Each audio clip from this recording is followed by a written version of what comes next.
ആരാണ് പ്രതികരിക്കാനുള്ളത്? Okay, okay. എന്റെ ചോദ്യം UDFന്റെ പ്രതിനിധിയോടെയാണ്. അദ്ദേഹം നേരത്തെ കൊലപാതക രാഷ്ട്രീയവുമായി ബന്ധപ്പെട്ട് പറഞ്ഞിരുന്നു. അദ്ദേഹം എപ്പോഴും ആ ഇടുക്കി കോളേജിൽ പഠിച്ച ആ കുട്ടിയുടെ പേര് പോലും ശരിക്കും പറയുന്നില്ല. ധീരജിന്റെ പേര് നീരജ് എന്നാണ് ആവർത്തിച്ചുകൊണ്ട് പറയുന്നത്. SFIക്കാർ കുത്തി എന്ന് പറയുമ്പോൾ എല്ലാവർക്കും അറിയാം അത് K. സുധാകരന്റെ കുട്ടിയായിട്ടുള്ള നമ്മൾ നിഖിൽ പൈലി എന്ന് പറയുന്ന യൂത്ത് കോൺഗ്രസ് അവർ കുട്ടികൾ എന്ന് പറയുന്ന നിഖിൽ പൈലിയാണ് കുത്തിയതെന്ന് വളരെ കൃത്യമായി FIR റിപ്പോർട്ടിൽ ഉൾപ്പെടെ പറഞ്ഞിട്ടുണ്ട്. പിന്നെ വേറൊരു കാര്യം കൂടി, കണ്ണൂർ DCC ആയിട്ട് പ്രസിഡന്റ് ആയിട്ടുള്ള പിണറായി വിജയനെതിരെ മത്സരിച്ചിട്ടുള്ള രഘുനാഥാണ് ഇപ്പോ BJPയുടെ സ്ഥാനാർത്ഥി. ഇതേ നില തുടർന്നാൽ ഈ ഒരു തെരഞ്ഞെടുപ്പോടുകൂടി കോൺഗ്രസ് നാമവിശേഷമാവാൻ വേണ്ടി പോവുകയാണ്. അടുത്ത തെരഞ്ഞെടുപ്പിൽ BJPയുടെ സ്ഥാനാർത്ഥിയായി ഈ ഉണ്ണിത്താൻ വരുമോ എന്നുള്ളതാണ് നമുക്കറിയാം. വളരെ പ്രധാനപ്പെട്ട ചോദ്യമാണ്. മറുപടിക്ക് മുമ്പ് ഒരു ചോദ്യം കൂടെ കേൾക്കാം. എൻഡോസൾഫാൻ സമരസമിതിയുടെ ചെയർമാനാണ് ഞാൻ. നാളെ ഞങ്ങൾ RDO മാർച്ച് നടത്തുന്നുണ്ട്. ആ മാർച്ചിൽ BP മുസ്തഫന്റെ പാർട്ടിയും പങ്കെടുക്കുമ്പോ ഞാൻ അവർക്ക് ക്ഷണക്കത്തും കൊടുത്തിട്ടുണ്ട്. അങ്ങയുടെ പേര് കൂടി എന്ന് പറഞ്ഞു. A. ഹമീദ് ഹാജി.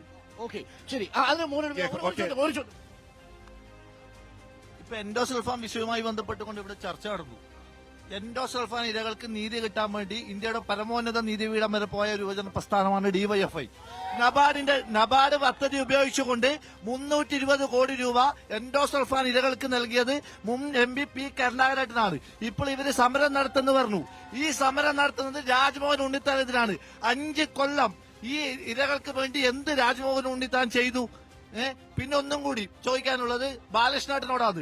കഴിഞ്ഞ ഒരു മാസത്തിനുള്ളിൽ 32 കോൺഗ്രസ് നേതാക്കന്മാർ മഹാരാഷ്ട്രയുടെ മുൻ മുഖ്യമന്ത്രി അശോക് ചൌഹാൻ ഉൾപ്പെടെ BJPയിലേക്ക് പോയി.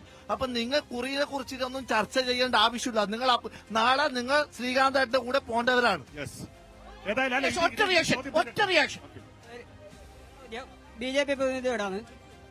BJP പ്രതിനിധി സംസാരിച്ചത് BJP സ്ഥാനാർത്ഥിയായി അശ്വിനി ടീച്ചറെ രംഗത്തിറക്കാൻ ആവശ്യം മോദിയുടെ സ്ഥാനാർത്ഥി എന്നാണ് പറയുന്നത്. അപ്പൊ BJPയുടെ സ്ഥാനാർത്ഥി ആര് എന്ന് പറയാൻ പിന്നെ BJPയുടെ ജില്ലാ പ്രസിഡന്റ് തയ്യാറാവുമോ? മോദി ഒരു വ്യക്തിയാണ്. BJP എന്നത് ഒരു പ്രസ്ഥാനമാണ്. ഒരു പ്രസ്ഥാനത്തിന്റെ സ്ഥാനാർത്ഥിയാണ് എന്ന് പറയാൻ പോലും ഈ ഇന്ത്യയിലെ ഏറ്റവും വലിയ ജനാധിപത്യ പാർട്ടി എന്ന് പറയുന്ന BJPക്ക് ധൈര്യമില്ല. മോദിയെ മാത്രം മുൻനിർത്തി തെരഞ്ഞെടുപ്പ് നേടുകയാണ്. അതുപോലെ മറ്റൊരു ചോദ്യം, എയിംസ് സമരം ഇവിടെ നടന്നുകൊണ്ടിരിക്കുന്ന ഒരു പ്രധാനപ്പെട്ട സമരം എയിംസ് ഹോസ്പിറ്റൽ കാസർഗോഡ് വരാതിരിക്കാൻ കോഴിക്കോടേക്ക് അനുവദിക്കാൻ വേണ്ടിയാണ് LDF സർക്കാർ നിർദ്ദേശം നൽകിയത്. LDF സർക്കാർ നിർദ്ദേശം നൽകിയത് എന്തുകൊണ്ട് എയിംസ് കാസർഗോഡ് അനുവദിക്കാൻ LDF സർക്കാർ തയ്യാറാവുന്നില്ല?